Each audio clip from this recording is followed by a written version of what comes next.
The stars had always called to humanity. For thousands of years, people looked up at the night sky and wondered what waited for them in the darkness between worlds. In the year 2247, they finally got their answer, and it was not what they had hoped for. The collective found Earth on a Tuesday. A massive ship, bigger than any city humanity had ever built, appeared near Jupiter and sent a simple message in perfect English. They had been watching. They had been waiting. And now they had come to welcome humanity into the galactic community. At first there was celebration. Millions of people danced in the streets. Religious leaders spoke of divine plans. Scientists wept with joy.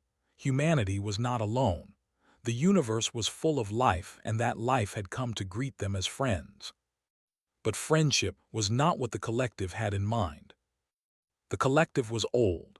It had existed for more than 3,000 years, a union of 12 different species that controlled nearly a quarter of the galaxy. They had built their empire on a simple idea: the strong ruled and the weak obeyed. Every species they encountered was given the same choice: join the collective as servants or be destroyed. In 3,000 years, no one had ever chosen destruction. Ambassador was chosen to represent humanity.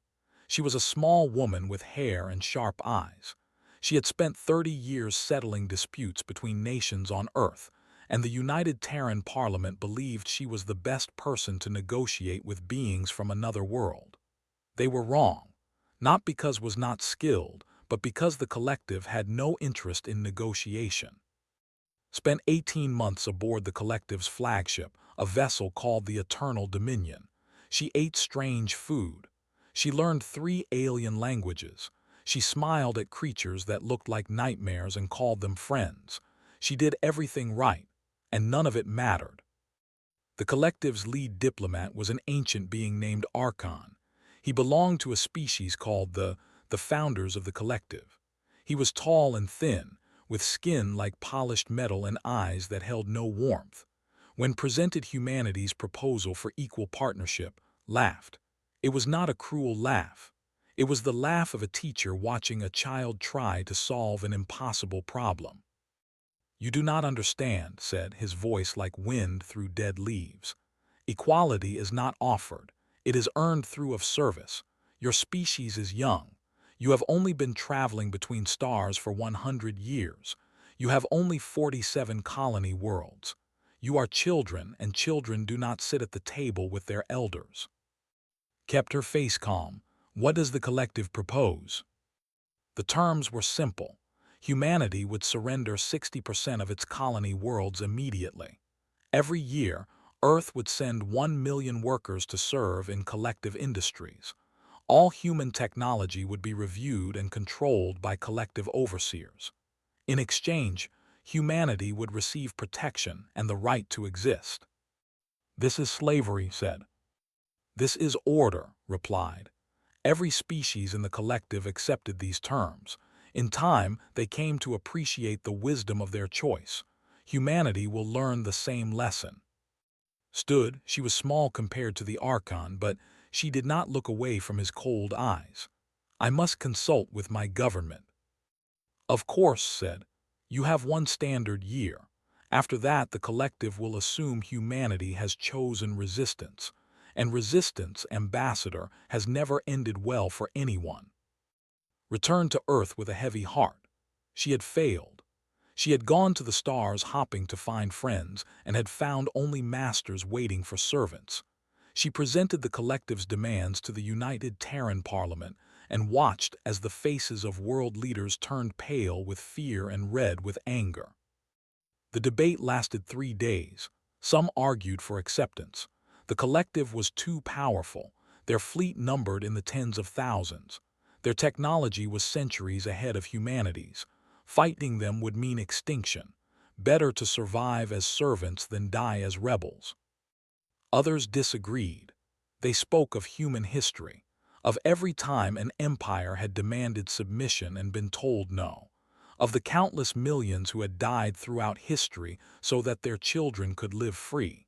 They spoke of what it meant to be human and how some things were worth more than survival. On the third day, the vote was held. Every representative from every nation on Earth and every human colony cast their decision. The result was unanimous, not a single vote for surrender. The Parliament's response to the collective was short. It said, "Humanity respectfully declines the collective's generous offer. We wish to pursue a path of peaceful coexistence and mutual respect. We have no desire for conflict, but we will not accept terms that treat our people as property. We remain open to fair negotiations." Archon received the message aboard the Eternal Dominion. He read it twice, then set it aside. He had seen this before. Young species often needed to learn through pain what they refused to accept through wisdom. It was unfortunate, but it was also necessary. He gave the order to prepare the combined fleet. 12,000 warships began moving toward human space. Crews that had 100 species before prepared for another easy victory. No one aboard those ships felt concern. Humanity was just another young race that did not understand its place in the universe. They would learn. They always learned. On Earth, ambassadors stood before the Parliament one last time. The representatives had asked her to speak, to prepare them for what was coming. "They will come for us," said. "They will come with more ships than we can count and weapons we cannot match. They will burn our cities and take our children. They will do everything they can to break us." She paused and looked out at the faces before her. Some were afraid, some were angry, all were listening. "But they have made a mistake," continued. "They have studied our technology and counted our ships and measured our resources. They think they know us, but they do not. They do not know what we are capable of when we are pushed against the wall. They do not know how we fight when everything we love is threatened. They think this will be like every other conquest they have ever attempted." Smiled, and there was something dangerous in that smile. "They are wrong." The stars had called to humanity for thousands of years. Now, for the first time, humanity was going to answer. And the answer would be one the galaxy would never forget. The collective's combined fleet arrived in human space on a cold morning in March. 12,000 warships dropped out of faster-than-light travel near the colony world of New Brisbane, and for a moment, the sky itself seemed to darken with their presence. Fleet Commander stood on the bridge of his flagship, the Unbreakable Will, and watched the human defense grid power up far below. He felt nothing but boredom. Was a species known for their military skill and their complete lack of mercy. He had commanded pacification fleets for over 200 years. He had crushed rebellions on a dozen worlds. He had never lost a battle, and he did not expect to lose one now. The humans were brave, he would give them that. But bravery meant nothing against superior firepower. "Begin the assault," he ordered. The Battle of New Brisbane lasted 17 hours. The humans fought like demons. Their planetary defense grid held far longer than had expected, and their ground forces refused to surrender even when their positions were overrun. Soldiers who should have fled instead stood their ground and died. Civilians took up weapons and attacked collective troops in the streets. It was messy and it was bloody and it was, in the end, completely pointless. New Brisbane fell. Its cities burned. Its people were rounded up and placed under collective control. Noted in his log that the humans had shown surprising resistance, but he did not consider it significant. All species fought hard at first. They all learned to submit eventually. The fleet moved on to the next target. Station fell in 4 days. It was a space station orbiting a dead moon, home to 3 million humans who worked in mining and manufacturing. The station's defense forces destroyed 18 collective ships before they were overwhelmed. 18 ships out of 12,000, ordered the losses replaced and continued his advance. His hope fell in 2 weeks. It was a garden world, one of humanity's proudest achievements. Billions of trees covered its surface, planted by generations of colonists who had turned a barren rock into a paradise. When the collective arrived, the humans there fought so fiercely that was forced to order orbital bombardment. Half the forests burned. Millions died. The survivors were marched into containment camps and told they now belonged to the collective. Avalon Prime fell in 3 days. It was a military stronghold, the headquarters of humanity's Third Fleet. The human ships fought bravely, but they were outnumbered 20-1. Admiral led a final charge against the collective flagship. Her vessel destroyed just minutes before reaching its target. Her last words, broadcast on all frequencies, were, "Tell Earth we did not break." Month after month, the conquest continued. World after world fell under collective control. The human military retreated again and again, always falling back toward the core worlds, always losing ground. Their resistance was admirable, admitted privately, but it was also futile. The numbers did not lie. Humanity was losing. After 8 months of war, the situation was clear. 14 human colony worlds were under collective occupation. 3 billion humans now lived under alien rule. The human fleet had been reduced to less than half its original strength, and what remained was scattered and disorganized. Earth itself had gone silent, sending no messages and making no declarations. The galactic community, watching from a safe distance, concluded that humanity's brief rebellion was almost over. Decided it was time to end things. He composed a message to Earth, offering humanity one final chance to surrender. The terms were worse than before. 70% of all colonies would be taken. 2 million workers per year would be required. Human military forces would be disbanded entirely, but at least humanity would survive. That was more mercy than most species received after resisting. He sent the message and waited. 3 days was the customary period for a response. 3 days for the humans to accept their defeat and save what remained of their civilization. Spent those 3 days celebrating with his officers. They drank strange wines from conquered worlds and told stories of past victories. No one doubted what the answer would be. The humans had fought well, but they had lost. Everyone always surrendered in the end. On the 3rd day, the response came. It arrived simultaneously on every frequency, in every language used by the collective. It was broadcast to every occupied world, every collective vessel, every listening post in the fleet. For 10 seconds, every screen and speaker in the combined fleet displayed the same message. It contained only 9 words. "Since you chose war, brace for the consequences." Stared at the message. He read it again. And for the first time in 200 years of military service, he felt something cold move through his chest. It was not fear. He did not believe in fear, but it was something close. Around him, his officers laughed. They called the message desperate. They called it theatrical. They called it the last gasp of a dying species trying to sound brave. Laughed with them, but his laughter felt hollow. Something was wrong. He could feel it. After 200 years of war, he had developed instincts that went beyond logic or reason. Those instincts were screaming at him now, telling him that he had missed something, that the humans had not been retreating, that they had been waiting. "Increase security on all occupied worlds," he ordered. "Double the patrol schedules. I want full readiness across the fleet." His officers looked confused but obeyed. They did not understand his concern. The humans were beaten. Everyone could see that. The message was just words, nothing more. 6 hours later, they learned how wrong they were. It began on New Brisbane at midnight local time. Explosions erupted across every major city simultaneously. Communication towers fell. Power grids failed. Collective garrison commanders tried to contact each other and heard only static. By the time the sun rose, 30,000 collective soldiers were dead, and the human population they had thought was beaten had risen up with weapons nobody knew they had. The same thing happened on Station, on Hope, on Avalon Prime, on every single occupied world.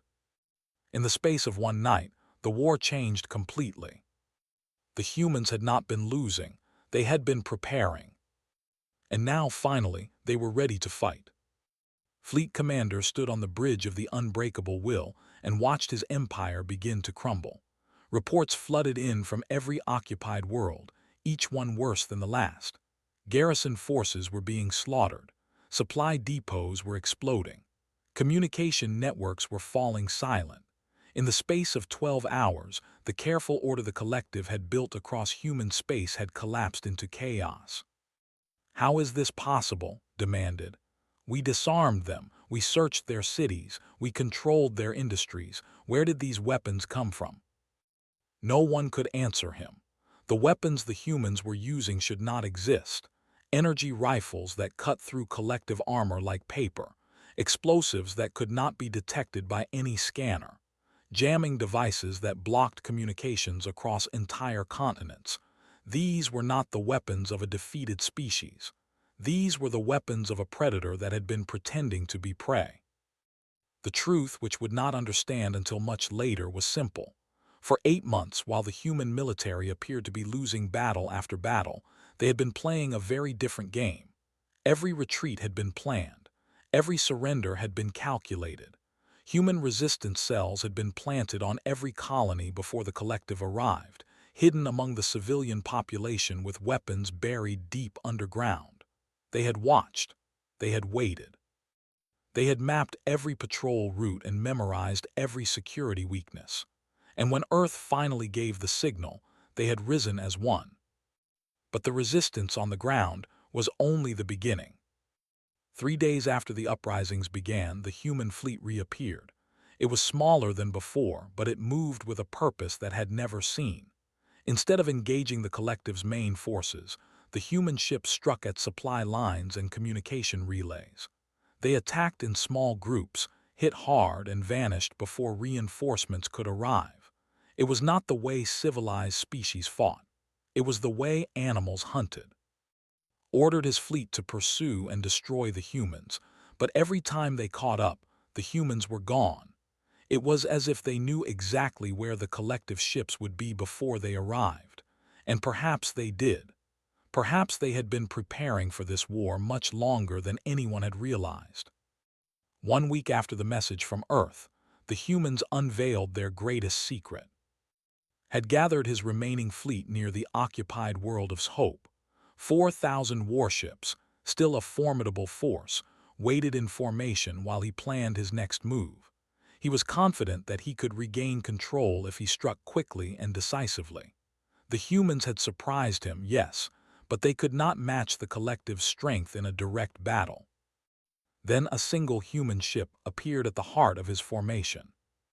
It was small, barely larger than a shuttle. It carried no visible weapons. Its hull was black and smooth, without markings or identification. It should not have been able to get past his sensors. It should not have been able to bypass his patrols. But there it was, floating silently in the center of 4,000 warships. "Destroy it," ordered. Nothing happened. "I said destroy it." His weapons officer turned to him with fear in his eyes. "Commander, our weapons are not responding. None of them, across the entire fleet."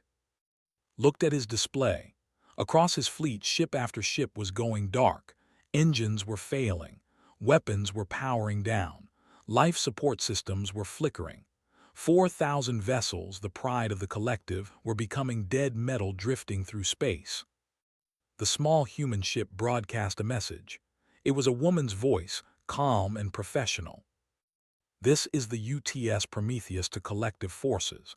You are now experiencing the effects of our cascade technology. Your vessels have been neutralized. Your engines, weapons, and defensive systems have been permanently disabled. Life support will fail in approximately 20 minutes. We recommend you begin evacuation procedures immediately. Escape pods and shuttle bays should still be functional. We have no wish to kill those who cannot fight back." Listened to the message with a feeling he had never experienced before. It was not anger. It was not frustration. It was something much worse. It was the understanding that he had been completely and utterly wrong about everything. The humans had not been fighting to survive. They had been buying time. Every battle they lost, every world they surrendered, had been a sacrifice to keep the collective busy while their scientists worked on something unprecedented. The cascade technology, whatever it was, represented a leap in military capability that the collective had never seen. It did not destroy ships. It simply turned them off, leaving their crews alive but helpless. It was realized a mercy, and somehow that made it worse. Around him, his officers scrambled to evacuate.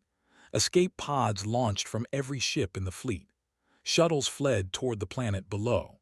The great warships of the collective, vessels that had conquered 100 worlds, sat dead and silent as their crews abandoned them. Was the last to leave the unbreakable will. As his escape pod drifted away, he looked back at his flagship and felt something break inside him. 200 years of victory meant nothing now. Everything he believed about the universe, about the natural order of things, had been proven false. The humans should have surrendered. That was what young species did. That was what all species did when faced with superior force. They accepted their place and learned to serve. But the humans had refused. And now the collective was learning what happened when you tried to force submission from a species that would rather die than kneel. On the planet below, human resistance fighters watched as thousands of collective escape pods rained down from the sky. They did not attack the survivors. They did not seek revenge for the months of occupation. They simply waited as the soldiers who had conquered them drifted down to become prisoners. The message from the Prometheus played again across all frequencies. To all collective forces in human space, your fleet has been neutralized. Your occupation forces are surrounded. You may surrender peacefully, and you will be treated according to the rules of warfare. Or you may continue to resist, and you will discover what else we have prepared. There was a pause, and then the voice continued. You came to our worlds as conquerors. You burned our cities and enslaved our people. You thought we were weak. You were wrong. We are humanity, and we do not forgive, we do not forget, and we never ever surrender. The broadcast ended. Across human space, collective soldiers began laying down their weapons. The reckoning had begun. Admiral Wei stood on the bridge of the UTS Defiance and watched the stars of human space scroll past on her. 6 months had passed since the Cascade strike that had broken the collective's combined fleet.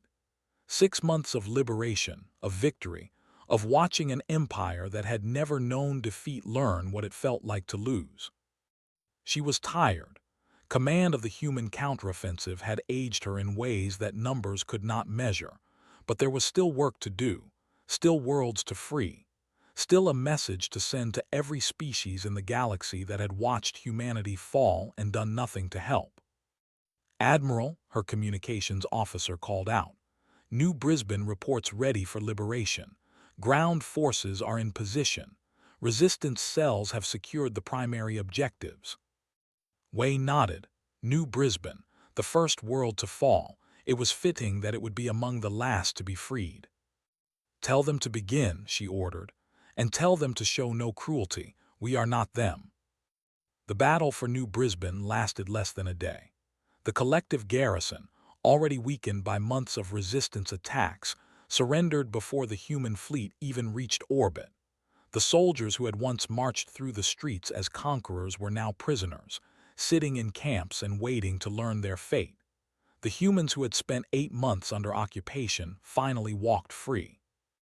Wei watched the celebrations from her ship. People danced in the streets. Families reunited. Children who had been born under collective rule saw their first day of freedom. It was beautiful and it was terrible, and it was everything she had fought for.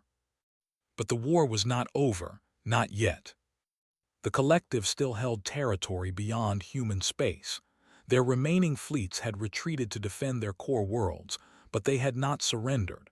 The High Council on the collective capital was still debating what to do. Some wanted peace. Others wanted to gather their forces and strike back. The galaxy waited to see which path they would choose. Wei did not wait. She had been given command of the liberation forces because she understood something that many officers did not. Weakness invited attack. The only way to prevent another invasion was to make the collective understand, completely and permanently, that attacking humanity was a mistake that could never be repeated. She took her fleet into collective space. The first collective world to see human warships was a military outpost called Station. It was not a major target, but it was symbolic. For the first time in 3,000 years, an enemy fleet had entered collective territory. The defenders fought bravely, but they were outnumbered and outmatched. Wei gave them the option to surrender, and when they refused, she destroyed their defenses and moved on. The second world was larger. The third was larger still. World after world fell to the human advance, and with each victory the message became clearer. Humanity was no longer defending itself. Humanity was on the attack. Panic spread through the collective. Species that had been loyal members for centuries began to question their allegiance. Why should they die for the who had started this war? Why should they sacrifice their children to fight an enemy that showed mercy to those who surrendered?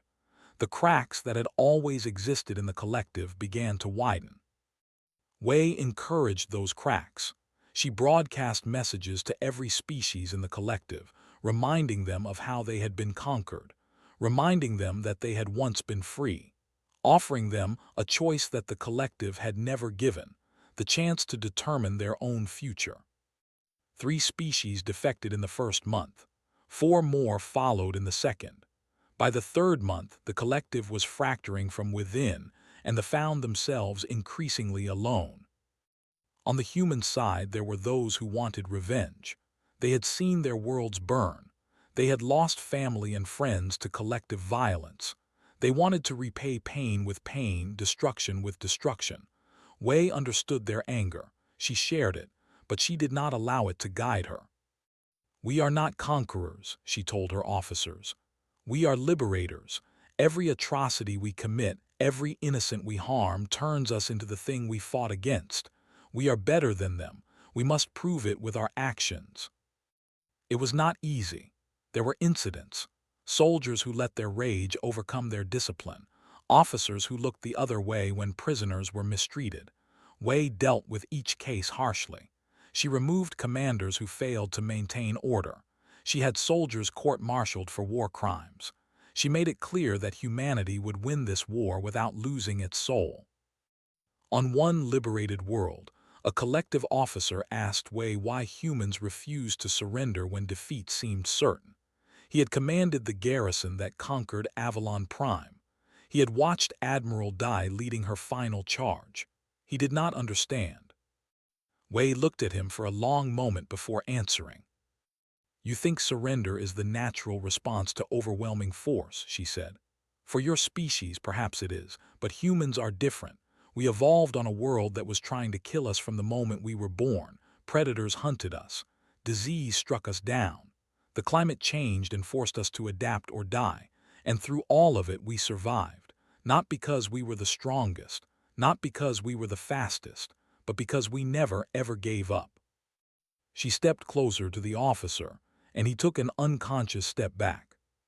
"You should have researched us better," she continued. "You should have read our history. You would have learned about the sieges we endured, the wars we survived, the empires that tried to crush us and became dust while we remained.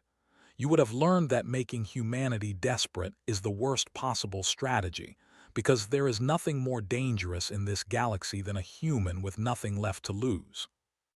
The officer had no response. 6 months after the Cascade strike, the human fleet reached the border of space. Beyond lay the heart of the collective, of the species that had ruled a quarter of the galaxy for 3,000 years. Wei ordered her fleet to stop and wait. She did not want to destroy she wanted them to choose.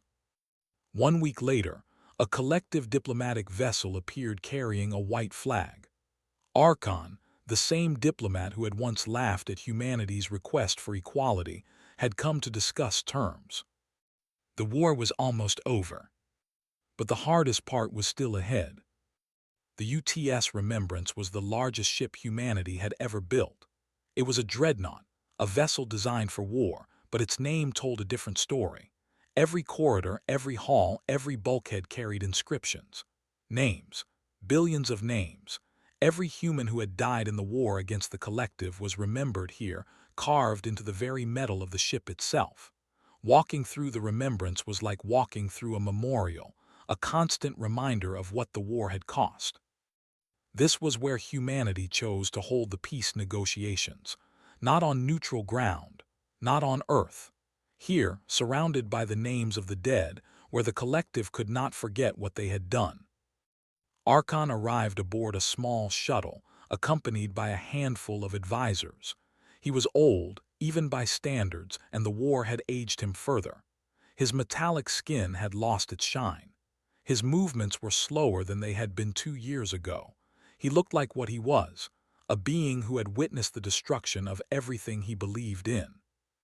Human guards escorted him through the corridors of the remembrance. He saw the names on the walls. He read some of them as he passed. He said nothing, but his expression told its own story. For the first time in his long life, Archon understood what his collective had truly done. The negotiations were held in an observation deck at the heart of the ship. Admiral Wei was there, along with the newly appointed human ambassador. They stood waiting as entered, their faces calm and unreadable. Through the massive viewport behind them could see the collective's remaining fleet. 3,000 warships, the last military force that could gather, hung in space like sleeping giants. They were intact, they were unharmed, and they were completely, utterly dead. The Cascade technology had neutralized every vessel, leaving their crews to evacuate in escape pods while their mighty warships became floating tombs of metal and wire. Humanity could have destroyed them. The Prometheus and its sister ships could have turned those 3,000 vessels into expanding clouds of debris. Every collective soldier aboard could have died in fire and vacuum. But the humans had chosen differently. They had shown mercy to an enemy that had never shown mercy to anyone. Did not understand. He had spent his entire life believing that power was everything, that the strong ruled and the weak served. And now he stood before a species that had proven itself stronger than the collective, stronger than any empire in galactic history, and they had chosen not to crush their enemy. It made no sense. Ambassador spoke first. He was a tall man with dark skin and hair, his voice deep and calm. "Welcome aboard the Remembrance, Archon. I trust your journey was comfortable." "It was adequate," replied. He looked at the names on the walls around him. "This ship, these names, is this meant to intimidate me?" "No," said. "It is meant to remind you, and to remind us. Every decision we make in this room will be guided by the memory of those who died because your collective chose war instead of peace." Nodded slowly. He had expected anger, threats, demands.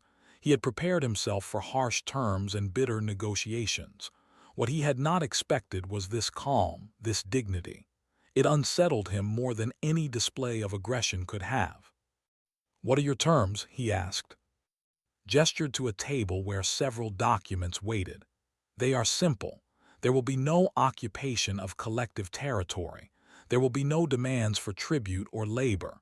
There will be no punishment of species who fought against us under collective orders. We do not seek revenge." Stared at him. "Then what do you seek?" "An end to the old order," said.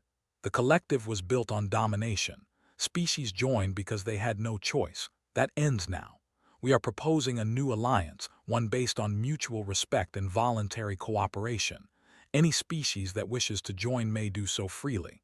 Any species that wishes to leave may do so without consequence. We will trade as equals.